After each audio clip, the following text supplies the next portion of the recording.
আজ ছিল happy new year, বছরের প্রথম দিন। তাই বাড়ির সবাইকে নিয়ে একটু আনন্দ উৎসব করছি। বাড়ির সব বউরা বাচ্চারা মিলেই আজকে করছি পিকনিক। আজ পিকনিকে রান্না হবে বিরিয়ানি, মুরগি দিয়ে বিরিয়ানি করব। তার জন্য সব মশলাগুলো এই যে আইনে রেডি করে কেটে কুটে রাখছি। সবগুলো রাখা হয়ে গেছে কেটে কুটে। এই যে ডিমগুলো সিদ্ধ করে ভেজে নিছি। এবার বিরিয়ানির জন্য পেঁয়াজ বেরেস্তা করব। নতুন পেঁয়াজ ভালো করে বেরেস্তা করাও যায় না পুরানো পেঁয়াজ না হলে। এই যে বেরেস্তাটা করছি, কেমন নরম নরম হয়েছে দেখো। সব কমপ্লিট। এবার এক বৌমা মুরগি কুটে দিচ্ছে, মুরগির পিস কেমন করবে তাই দেখাচ্ছে। এধারে বৌমারা চালও ধুয়ে পরিষ্কার করে এনে দিছে। এখন আমি চাল কটা ভেজে নিচ্ছি, মুরগি তো এখনও কাটা হয়নি তার জন্য। এই যে মুরগি কেটে কুটে নিয়ে আইসি, আমার চালটাও ভাজা হয়ে গেছে। এইবার আমি মুরগির পিসগুলো ভালো করে ভেজে উঠাই নিছি। এইবার মশলা দিয়ে ভালো করে নেড়ে ছেড়ে মুরগিটা রান্নার জন্য মশলা তেলে দিয়ে দিলাম। এবার ভালো করে ভেজে সব মশলাগুলো দিয়ে দিছি। এই যে ভালো করে নাড়াচাড়া হয়ে গেছে। এবার ভাজা মাংসটা ওর ভিতরে দিয়ে দিচ্ছি। মুরগির মাংস, তাই আমি বিরিয়ানির সাথে অ্যাডজাস্ট করব না, ভেঙে যাবে। এই জন্য ভাজাটা একটু কোনো মতে রান্না করে উঠিয়ে নিচ্ছি। ভাজিয়ে নিছি, খুব সুন্দর করে ভেজে নিছি। এখন আমি ভালো করে একটু নেড়ে ছেড়ে রান্না করে নিয়ে মুরগির মাংসটা তুলে নেব। এই যে ভালো করে নেড়ে ছেড়ে রান্না করে নিয়ে দিচ্ছি। সবশেষে দিয়ে দিলাম একটু টক দই।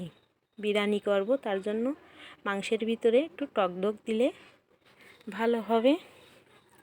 এর জন্য আবারও ভালো করে নেড়ে ছেড়ে নিলাম। আমার হয়ে গেছে মুরগির মাংস রান্নাটা। এবার ওই যে ভেজে রাখা চালটা এবার দিয়ে দেব। পাতিল ছিল একটা, এর জন্য চালটা নেমে নিলাম। নামিয়ে নিয়ে ফিরে ওই হাঁড়িতে আমি সব মশলাগুলো দিয়ে দিলাম দুধটা গুলিয়ে রেখেছি, প্যাকেটের দুধ। এবার দিয়ে দিলাম বিরিয়ানির মশলা। এবার মাংসটা তুলে নিছি। আমি ভাতের ভিতরে মাংস দিব না, অনেক মানুষজন, সবাইকে পিস পিসভাবে দিতে হবে, যদি ভেঙে যায়। এই জন্য আমি মাংসটা তুলে রেখেছি, মশলাটা চালের উপরে রেখে দিলাম। এধারে বাচ্চারা কত আনন্দ এনজয় করছে, নাচানাচি, খুব আনন্দ।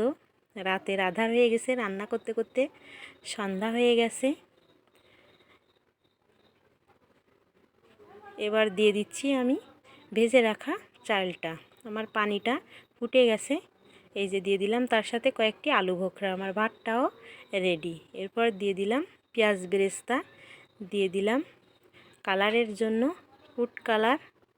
এবার ভাগাভাগির পালা। দেখো কতগুলো প্লেটটা সাজিয়ে রেখেছে। আর সবার আর তর সহ্য হচ্ছে না খাওয়ার জন্য, সব রেডি। থালা বাটি নিয়ে সব বসে রয়েছে, এখন ভাগাভাগি করতে হবে।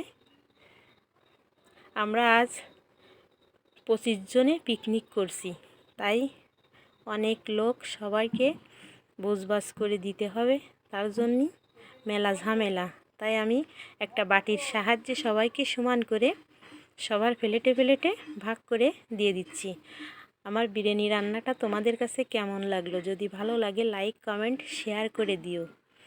হাতে সময় থাকলে একটা সাবস্ক্রাইব করে দিও। সব প্লেটে প্লেটে একটা ডিম, একটা আলু ভাজি, এক পিস মাংস দিয়ে দিলাম। আজ এই পর্যন্ত। বন্ধুরা, তোমাদের কাছে যদি ভালো লাগে আমার ভিডিওটা, তাহলে কমেন্ট করে বলে যেও। আজ এই পর্যন্ত, দেখা হচ্ছে পরবর্তী কোনো ভিডিওতে। আল্লাহ হাফেজ।